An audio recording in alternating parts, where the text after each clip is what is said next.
شان حبیب ان اللہ وملائکتہ یصلون علی النبی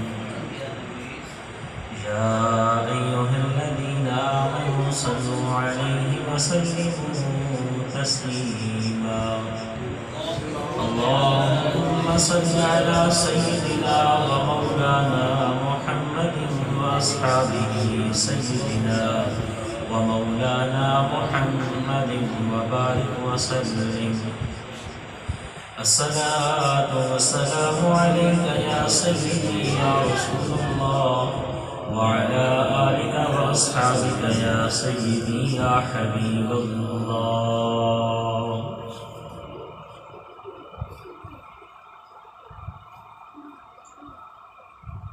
عزیز و دوستوں یارو یہ دنیا دار فانی ہے، دل اپنا مت لگاؤ تم قبر میں جا بنانی ہے. آئے تھے تم بندگی کرنے پھنسے لذات دنیا میں، ہوئی اندھی عقل تیری کیسی جوانی ہے. گناہوں میں نہ کر برباد مر اپنی تو کر توبہ، ارے بھائی گناہوں میں نہ کر برباد مر اپنی تو کر توبہ. کہاں ہے باپ دادا سب کہ تو جس کی نشانی ہے، کہاں ہے باپ دادا سب کہ تو جن کی نشانی ہے. انہیں کی کر نمازیں پر خدا کو یاد کر ہر دم کہ آخر میں تیری ہر نیکی تیرے ہی کام آنی ہے. آمنت باللہ صدق اللہ العظیم. انتہائی واجب الاحترام علماء اکرام، بالخصوص ہمارے محترم بزرگ قبلہ شاہ صاحب، نام سے میں واقف نہیں ہوں، آج پہلی دفعہ ایسا موقع ہوا کہ آپ سے بات ہو رہی ہے، آپ کی زیارت ہو رہی ہے. جتنے بھی علماء اکرام اسٹیج کی زینت ہیں، جتنے بھی میرے پیارے سامنے بیٹھے ہیں، سب کو میری طرف سے السلام علیکم ورحمۃ اللہ وبرکاتہ. دوستو، آج ہمارا یہاں جمع ہونا، مل بیٹھنا، ہمارے ایک بزرگ جو اس دنیا سے وصال فرما گئے، اللہ تبارک و تعالیٰ کے ہاں چلے گئے. اللہ ان کی قبر کو جنت کے باغوں میں سے بہترین باغ بنا دے اور ہمیں اس دنیا میں رہتے ہوئے اس قبر میں جانے کی تیاری کرنے کی توفیق عطا فرمائے. اللہ ہمیں نیک اور صالح اپنے بندوں کی صحبت نصیب فرمائے اور اللہ تبارک و تعالیٰ اپنے پیارے حبیب صلی اللہ علیہ وآلہ وسلم کی اہل بیت کے ساتھ ہمیں ادب والی محبت عطا فرمائے. یہی ذریعہ نجات ہے. میرے دوستو، وقت مختصر ہے. میرے خیال میں جتنے بھی علماء کرام یہاں تشریف فرما ہیں ان سب نے عصر کی نماز میں بھی پہنچنا ہوگا، تو مختصر سی بات کریں گے. میں نے آپ کے سامنے قرآن مجید فرقان حمید کی جو آیت کریمہ تلاوت کی، اس کا ایک حصہ تلاوت کیا. اس میں اللہ تبارک و تعالیٰ پیارے آقا کریم، ہمارے آقا، ہمارے مولا، اللہ کے حبیب، ہمارے مولا محمد صلی اللہ علیہ وآلہ وسلم سے فرما رہے ہیں کہ اے میرے نبی، اے میرے محبوب، ان لوگوں کو کہہ دیجئے جنہوں نے اپنی جانوں پہ ظلم کیا، لا تقنطوا من رحمت اللہ، میری رحمت سے کبھی مایوس نہ ہو. آج ہم اس احاطے کے اندر، اس حویلی کے اندر اگر جمع ہیں تو بھی ہمارا مقصد یہی ہے کہ ہمیں وہ اللہ کی رحمت مل جائے، ہمیں وہ ایک لمحہ مل جائے، وہ ایک لمحہ جو ہماری زندگی کو بدل دے، جو ہمارے دل کی کیفیت کو بدل دے، جو ہمارے دل کے اندر کے جو معاملات ہیں ان کو بدل دے. وہ لمحہ کب ملتا ہے جب ہمارا دل اللہ تبارک و تعالیٰ کی طرف متوجہ ہو جائے. وہ ایک لمحہ، وہ پوری رات جب ہم رمضان المبارک میں یا عام دنوں میں رات کو نوافل کے لیے اٹھتے ہیں، لیکن وہ جو ایک گھڑی کسی کو نصیب ہوتی ہے مقدر والے کو، تو وہ ایک ہی گھڑی ہوتی ہے، اس گھڑی کے اندر اس کے سارے بندھن ٹوٹ جاتے ہیں. وہ اللہ تبارک و تعالیٰ کی ایسے لگتا ہے جیسے اس کی آغوش میں آ گیا. بنی اسرائیل کا ایک واقعہ میں عرض کروں گا، اس کے بعد انشاءاللہ اختتام کی طرف جائیں گے، وقت بھی اتنا ہی ہے. موسیٰ علیہ السلام کے زمانہ میں موسیٰ علیہ السلام نے اللہ تبارک و تعالیٰ سے عرض کی، اے میرے پاک پروردگار، یہ جو میری قوم ہے، یہ جو میری امت ہے، یہ جو میرے بنی اسرائیل کے یہ جو لوگ ہیں، ان میں جو سب سے زیادہ گناہ گار بندہ ہے، جو سب سے زیادہ تجھ سے دور رہنے والا ہے، جو سب سے زیادہ یوں کہہ لیجیے کہ بدبخت ہے، میں اسے دیکھنا چاہتا ہوں. وہ اللہ کے لاڈلے پیغمبر تھے، اللہ سے ہم کلام ہوتے تھے. اللہ نے دعا کو قبول فرمایا اور اللہ تبارک و تعالیٰ نے فرمایا کہ موسیٰ، تیرے اس گاؤں سے، تیری اس بستی سے جو راستہ نکل رہا ہے، کل فجر کی نماز کے بعد اس راستے پہ بیٹھ جانا. جو سب سے پہلے تیری اس بستی سے جو آدمی نکلے گا وہ تیری امت کا گناہ گار بندہ ہوگا. بات تو سمجھ رہے ہیں نا آپ؟ بات سمجھ آ رہی ہے نا؟ میں مدرس ہوں، یہ ساری باتیں میرے مرشد نے ڈیوٹی لگائی ہے، ہم ان کا ڈنکا بجا رہے ہیں، جاتے ہیں. جو انہوں نے سبق پڑھایا، محبت کا سبق، پیار کا سبق، وہ ہم لوگوں کو بتا رہے ہیں. یہ وہی باتیں ہیں جو کلاس میں بیٹھ کے ہم بچوں کو سمجھاتے ہیں. میرے دوستو، موسیٰ علیہ السلام اس راستے پہ تشریف فرما ہو جاتے ہیں. صبح جب وہاں بیٹھ جاتے ہیں تو ایک آدمی کو دیکھتے ہیں جو اس گاؤں سے نکلتا ہے، جس کی عمر 70 یا 80 سال ہوگی یا اس سے بھی زیادہ ہوگی. اس کے بال بھی سفید تھے، اس کی داڑھی بھی سفید تھی، اور اس کی کمر بھی جھکی ہوئی تھی، بڑھاپے کی وجہ سے کمر بھی جھکی ہوئی تھی. اور اس آدمی کے ساتھ ایک چھوٹا سا بچہ، 5 سال کا، 7 سال کا ایک بچہ بھی تھا. اور وہ اس بابا جی نے اس بچے کی انگلی پکڑی ہوئی اور وہاں سے موسیٰ علیہ السلام کے پاس سے گزر گئے. موسیٰ علیہ السلام کے پاس سے جب وہ گزر گئے، موسیٰ علیہ السلام نے دیکھا کہ یہ وہ آدمی ہے، یہ وہ بندہ ہے جو میری امت کا گناہ گار شخص ہے، یہ وہ بندہ ہے جو اللہ سے دور رہنے والا ہے، یہ وہ بندہ ہے جو غفلت میں زندگی گزار رہا ہے. تو موسیٰ علیہ السلام کے جب پاس سے گزر گیا، موسیٰ علیہ السلام کے دل کے اندر یہ خیال پیدا ہوا، یا الہ العالمین، میں نے اپنی امت کا گناہ گار آدمی تو دیکھ لیا، اب مجھے جو نیک آدمی ہے، جو تیرا دوست ہے، جو تیرا صالح بندہ ہے، جو تیرے قریب رہنے والا ہے، جو تیری قربت میں رہتا ہے، جو تجھ سے محبت کرتا ہے اور تو جس سے محبت کرتا ہے، اب وہ بھی مجھے دکھا دے. موسیٰ علیہ السلام کو حکم ہوا، موسیٰ جہاں کل بیٹھے تھے آج بھی وہیں بیٹھ جانا. موسیٰ وہیں بیٹھ جانا. جب ویسے صبح ہوگی، جو آدمی سب سے پہلے نکلے گا وہ میرا دوست ہوگا، وہ مجھ سے محبت کرتا ہوگا، میں اس سے محبت کرتا ہوں گا. تیری پوری امت میں وہ سب سے زیادہ بخت والا ہوگا، وہ نیک ہوگا، وہ میرے قرب میں رہنے والا ہوگا، میرے قریب رہنے والا ہوگا.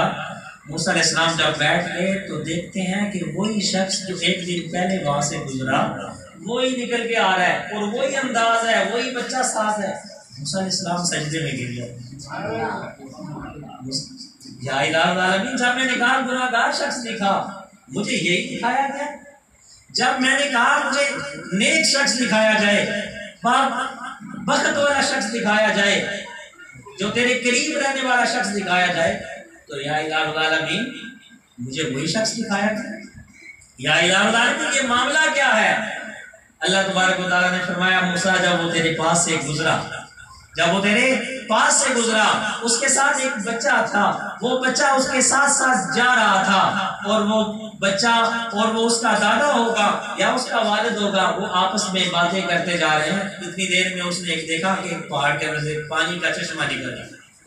جب پانی کا چشمہ نکلتا ہے نا پہاڑ سے، اس بچے کی نظر جب اس پانی پہ پڑی، میرے دوستو متوجہ ہو کے بیٹھیں، یہ فقیرانہ گفتگو ہے، یہ اولیاء اللہ کی سنی ہوئی باتیں ہیں، یہ صوفیاء کی باتیں ہیں، یہ اللہ کی محبت کرنے والوں کی باتیں ہیں. میرے دوستوں، اے موسیٰ جب وہ تیرے پاس سے گزرا، اس بچے نے ایک پانی کا چشمہ دیکھا۔ جب اس نے پانی کا چشمہ دیکھا، وہاں سے پانی پھوٹ رہا تھا، پانی نکل رہا تھا، اس بچے نے سوال کیا، اے میرے دادا جان، یہ کتنا زیادہ پانی ہے، اس سے تو اور بڑی کوئی چیز نہیں ہوتی ہوگی، اس سے تو زیادہ اور کوئی پانی نہیں ہوتا ہوگا۔ اس دادا نے جواب دیا، اے میرے بیٹے، جو دریا کا پانی ہوتا ہے نا، وہ اس سے کئی گنا زیادہ ہوتا ہے، وہ اس سے کئی گنا بڑھ کر ہوتا ہے۔ اس بچے نے پھر سوال کر دیا، اے میرے دادا جان، پھر وہ دریا کا پانی اتنا زیادہ ہوتا ہے؟ اسی لیے بزرگ فرماتے ہیں کہ بچوں کے سوال، ایسے جو سوال کرتے ہیں ان کے جواب دیتے جایا کریں، ہو سکتا ہے وہ اللہ نے ان کی ڈیوٹی لگائی ہو آپ کو کہیں لے جانے کے لیے، کسی مقام تک لے جانے کے لیے۔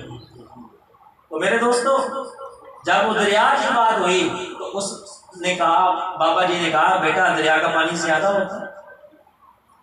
اب بچے نے پھر سوال کیا، دادا جان، پھر دریا کا پانی تو آپ اتنا زیادہ بتا رہے ہیں، اس سے تو بڑھ کر اور کوئی چیز نہیں ہوتی ہوگی، اور کوئی اس سے بڑا پانی نہیں ہوتا ہوگا، زیادہ پانی نہیں ہوتا ہوگا۔ دادا جی نے جواب دیا کہ میرے بیٹے، جو سمندر کا پانی ہوتا ہے وہ اس سے کئی گنا بڑھ کر ہوتا ہے، اس سے کئی گنا بڑھ کر ہوتا ہے۔ تو اس بچے نے پھر سوال کر دیا، اس بچے نے پھر سوال کر دیا کہ دادا جان، جب آپ کہہ رہے ہیں کہ سمندر کا پانی اتنا زیادہ ہوتا ہے کہ اس کا تو کنارہ بھی نظر نہیں آتا، اتنا زیادہ ہوتا ہے، پھر اس سے تو بڑھ کر کوئی اور چیز نہیں ہوتی ہوگی نا، وہ تو بھی سب سے زیادہ ہوتا ہوگا۔ اب وہ لمحہ اللہ نے اس بابے کی، بنی اسرائیل کے بابے کی قسمت میں لکھا ہوا تھا۔ اب جب اس بچے نے یہ سوال کر دیا کہ اس سمندر کے پانی سے زیادہ کوئی چیز نہیں ہوتی ہوگی، اب اس بابا جی نے اپنی ایک نظر ماری اپنی 80 سال کی زندگی، اپنی 80 سال کی زندگی پہ ایک نظر دوڑائی اور کہا، آنکھوں میں آنسو آ گئے، وہ ندامت کے آنسو آ گئے۔ اس طرح قبلہ شاہ صاحب نے فرمایا کہ جو اللہ کے خوف سے، اللہ سے کے ڈر سے اس کے سامنے کھڑا ہوگا تو اس کو جنت کی بشارت جی۔ وہ جب اس نے ایک نظر ماری اپنی 80 سال کی زندگی پر تو اس کے آنکھوں میں آنسو آ گئے اور آسمان کی طرف دیکھ کر کہتا ہے کہ بیٹا، تیرے اس دادے کے جو گناہ ہیں وہ سمندر سے بھی زیادہ ہیں۔ اس بچے نے پھر سوال کر دیا، دادا جان، سمندر سے بھی زیادہ آپ کے گناہ ہیں، لیکن اگر آپ کے اتنے گناہ ہیں تو آپ کے گناہوں سے تو زیادہ اور کوئی چیز نہیں ہے نا، اس سے بڑی تو اور کوئی چیز ہوتی نہیں ہوگی۔ جب آپ کہہ رہے ہیں کہ سمندر کے پانی سے بھی زیادہ میرے گناہ ہیں تو اتنی اس سے بڑی کوئی چیز ہے دنیا میں؟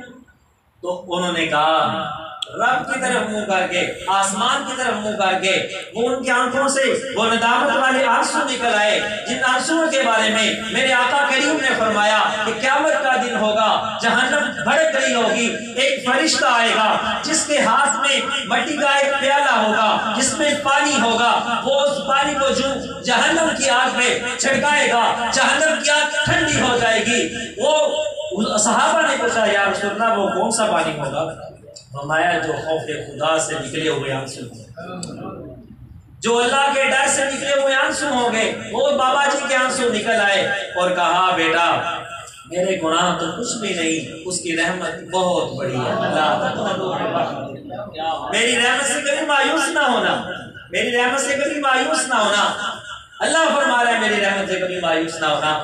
تو اے موسیٰ، جب اس نے یہ بات کہی اور کہ اس کے گناہ تو میری رحمت کے آگے کچھ بھی نہیں، وہ تو اس میری رحمت کا ایک اشارہ ہے، میں نے اس کو معاف کر دیا، اس کے وہ ندامت کے آنسو دے کر میں نے اس کی بخشش کر دی، میں نے اس کو معاف کر دیا، کیونکہ تیری امت میں وہ سب سے بڑا گناہ گار تھا۔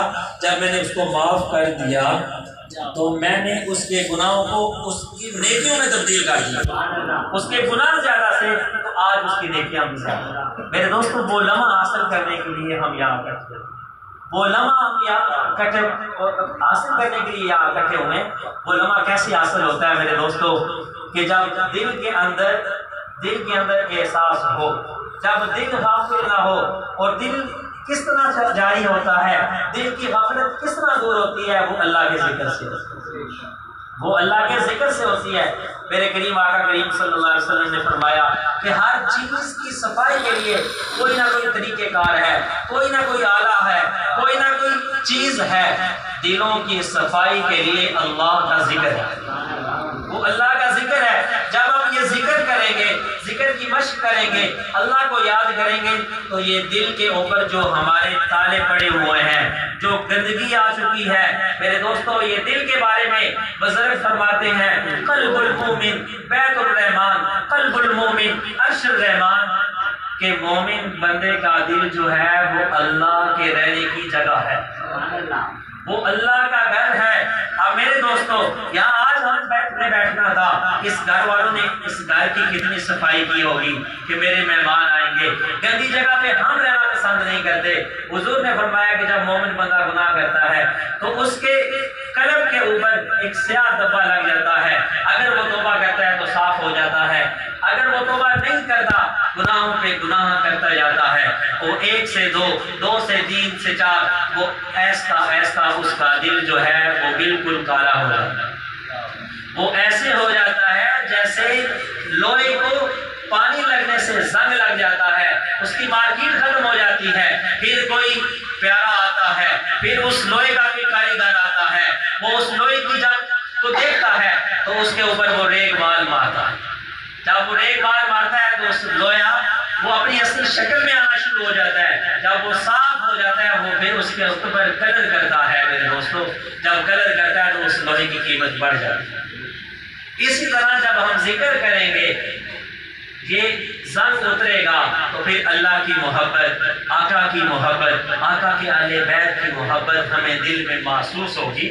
مجھے یاد ہے کہ سالانہ عرس مبارک پر میرے شیخ کامل خواجہ خواجگار خواجہ محمد طاہر محبوب سجن سائی نے ایک دفعہ فرمایا، اور وہ جو آپ کا انداز تھا وہ کس آ رہی تھی آپ کو رونے کی وجہ سے، آپ نے فرمایا اہل بیت کی محبت کی وجہ سے میں اپنے دل کو پھٹتا ہوا محسوس کرتا ہوں۔ خاتون جنت علیہ السلام کی محبت کو، حضرت مولا علی کرم اللہ وجہہ کی محبت سے، حسنین کریمین کی محبت سے میں اپنے دل کو ایسے محسوس کرتا ہوں جیسے میرا دل پھٹ رہا ہے۔ یعنی کہ یہ بنیاد ہے میرے دوستو، محمد کی محبت دین حق کی شرط اول ہے، اس میں ہو ذرا خامی تو سب کچھ نامکمل ہے۔ میرے دوستو، میرے شیخ کامل جو ذکر بتاتے ہیں وہ ذکر قلبی ہے۔ ہم جس طرح ابھی یہاں بیٹھے ہوئے ہیں، جن کے دوستوں کے کوئی کام ہے ان کا دھیان اس طرف ہوگا۔ جیسے ہمیں بات کر رہے ہوں، ہمیں پیاس لگی ہو تو ہمارا خیال پانی کی طرف ہو جاتا ہے۔ میرے مرشد فرماتے ہیں کہ یہ خیال آپ کا دل کی طرف ہو جائے کہ آپ کا دل پکار رہا ہے اللہ اللہ اللہ۔ اس میں کوئی شرط نہیں ہے، کسی کے بھی آپ مرید ہیں، آپ اسی کے ہیں۔ ہم سب کے ماننے والے ہیں، سب کا ادب کرنے والے ہیں، سب کا احترام کرنے والے ہیں، سب کے قدموں میں بیٹھنے والے ہیں، سب کے جوتے اٹھانے والے ہیں، اور خاص کر یہ گھرانہ تو ایک ایسا ہے جو میرے ساتھ تشریف فرمائے، اللہ ان کی عمر دراز فرمائے اور اس آستانہ کو بھی آباد فرمائے۔ میرے مرشد کہتے ہیں جہاں پہ آپ بیٹھے ہیں وہیں پہ رہیں گے، اللہ کا ذکر کریں، اس میں کوئی شرط نہیں ہے، وضو ہو نہ ہو، اٹھتے بیٹھتے چلتے پھرتے یہ ذکر دل کرے اللہ اللہ اللہ اللہ۔ جیسے پیاس لگی ہو تو بندہ منہ سے پانی پانی پانی نہیں کرتا، ایک اس کا خیال پانی کی طرف ہوتا ہے، وہ اپنے کام پہ ہوتا ہے، اپنی دکان پہ ہوتا ہے، وہ گاڑی چلا رہا ہوتا ہے، آفس میں بیٹھا ہوتا ہے، لیکن اگر اس کو پیاس کی طلب ہوتی ہے تو اس کا خیال پانی کی طرف ہو جاتا ہے۔ یہ خیال اللہ تبارک و تعالیٰ کی طرف ہو جائے کہ میرا دل پکار رہا ہے اللہ اللہ اللہ اللہ۔ بزرگ فرماتے ہیں دست بکار دل بیار، دست بکار دل بیار، ہاتھ کام کاج کی طرف دل پروردگار کی طرف۔ جب یہ ذکر ہم کریں گے تو انشاءاللہ جو دوست کہتے ہیں کہ نماز پہ دل نہیں کرتا، آذان بھی سنتے ہیں، تب ان کا دل یہ ذکر کرے گا تو وہ مسجد کی طرف آئے گا۔ میں نے ایسے کئی لوگ دیکھے ہیں کہ جو ذکر کرنے سے پہلے ان کی زندگی کیسی تھی اور اب کیسی ہے۔ میرے دوستو، یہ وہ لمحہ میں عرض کر رہا تھا کہ وہ لمحہ ہم حاصل کرنے کے لیے یہاں اکٹھے ہوں گے، وہ لمحہ کسی وقت بھی معصوم ہمیں نصیب ہو سکتا ہے۔ میرے دوستو، بزرگ فرماتے ہیں جب قبراں دے وچ جاسیں تو یا روسیں دے غم کھاسیں تو، یہ ابھی ہمارے پاس وقت ہے، اللہ نے ہمیں موقع دیا ہوا ہے، اور یہ کسی وقت بھی وہ فیصلہ آ سکتا ہے۔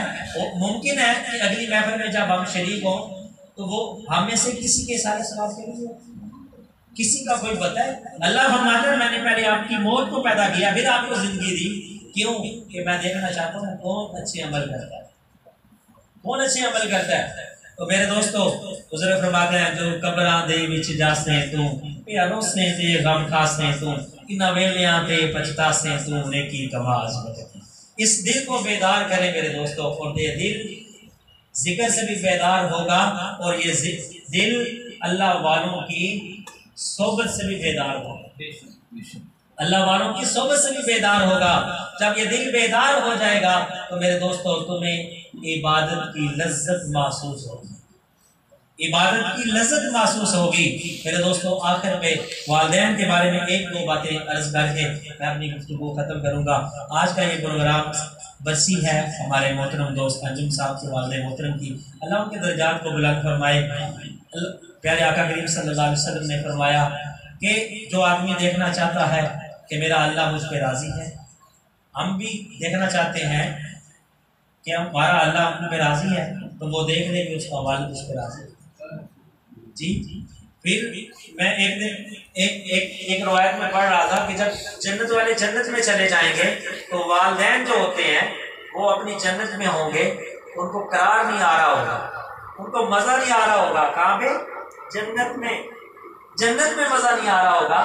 فرشتے پوچھیں گے کس چیز نے آپ کو جو ہے وہ بے قرار کیا ہے، کس چیز نے آپ کو اس طرح کیا ہے، آپ کیوں قرار سے نہیں رہتے؟ میں وہ والدین کہتے ہیں ہم نے اپنے بچوں سے ملنا ہے، ہم نے اپنے بچوں سے ملنا ہے، ہم نے اپنی اولاد سے ملنا ہے۔ اللہ کی طرف سے جب وہ فرشتے جائیں گے اللہ کی طرف سے حکم ہوگا کہ فرشتوں ان کو بتاؤ کہ آپ کے بچے بھی جنت میں ہیں لیکن وہ آپ سے نیچے والی جنت میں ہے، آپ والدین ہیں آپ اونچے درجے پر ہیں، وہ جنت میں ہیں، وہ خوش ہیں۔ والدین کہیں گے کہ نہیں، جب تک ان کو دیکھیں گے نہیں مزہ نہیں آتا۔ اب اللہ کہہ سکتا ہے کہ آپ نیچے چلے جائیں، اللہ فرماتا ہے کہ نہیں، میں جس کو اوپر لے جاؤں اس کو پھر میں نیچے لے گیا۔ یہ اس کی رحمت کے تو زیب نہیں دیتا کہ کسی کو وہ بلندیاں عطا فرمائے اور پھر اس کو گرا دے اگر وہ خود نہ گرے۔ اب وہ فرشتے کہیں گے یا اللہ، وہ کہتے ہیں کہ ہم نے جب اپنی اولاد کو دیکھ لینا، اپنے بچوں کو دیکھ لیا تو ہمیں مزہ آئے گا جنت میں۔ اللہ فرمائے گا کہ ان کے بچوں کو ان کی جنت میں بھیج دو، کیونکہ میری یہ رحمت گوارا نہیں کرتی کہ ان کو اونچے درجے سے میں نیچے لے آؤں، بلکہ ان کے بچوں کو اوپر ان کے درجے میں لے آؤں۔ جی میرے دوستو، والدین کے حقوق جو ہے، ان کے والدین زندہ ہیں۔ میرے شیخ کامل نے ایک سالانہ ورث مبارک پہ پوری جماعت سے یہ وعدہ کیا کہ جن کے والدین حیات ہیں، دنیا میں ان کے ساتھ ہیں، وہ میرے ساتھ وعدہ کریں۔ حضور کبریٰ عالم نے، میرے مرشد نے فرمایا کہ پوری جماعت میرے ساتھ وعدہ کریں کہ آپ اپنے والدین کے ساتھ روزانہ 10 منٹ بیٹھیں گے۔ یہ آخری بات میرے دوست، اپنے والدین کے ساتھ 10 منٹ بیٹھیں گے، اپنی ماں کا ہاتھ پکڑ کے اس کے ہاتھ کو بوسہ دے کے، اپنے والد کے ہاتھ کو پکڑ کے اس کو بوسہ دے کے 10 منٹ اور کوئی بات نہیں کریں گے، صرف ان سے پیار کی باتیں، صرف ان سے محبت کی باتیں کریں گے۔ میرے مرشد فرما رہے تھے کہ جب ہم یہ کریں گے اللہ ہم پہ راضی ہوگا۔ وہ اللہ فرماتا ہے کہ میرے ساتھ کسی کو شریک نہ کرو اور اپنے والدین کے ساتھ میرے مرشد فرماتے ہیں ان سے بات کرو، ان سے پیار کی بات کرو، ان سے محبت کی بات کرو، ان کو کہو کہ اے میرے والد محترم، اے میری ماں، تو کتنی پیاری ہے، جب میں بے بس تھا، جب میں گندگی کر دیتا تھا تو مجھے صاف کرتی تھی، تو مجھے اپنے سینے سے لگاتی تھی۔ اسی طرح قرآن پاک میں اللہ نے فرمایا کہ ایسے دعا کرو کہ یا اللہ ان پہ ایسے رحم فرما جیسے کہ وہ بچپن میں مجھ پہ رحم کرتے تھے۔ میرے دوستوں، میرے شیخ کامل نے پوری جماعت سے یہ وعدہ لیا کہ اپنے والدین کے ساتھ 10 منٹ پیار اور محبت کی باتیں کریں۔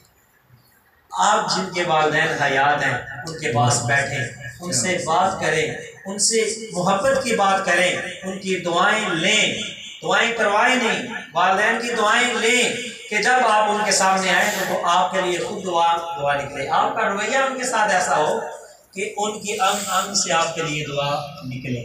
میرے دوستو، اگر میرے کہنے میں کوئی کمی پیشی ہوگی ہو، کسی کی دل آزاری ہو تو میں معذرت بھی چاہتا ہوں۔ اللہ تبارک و تعالیٰ عمل کرنے کی توفیق عطا فرمائے۔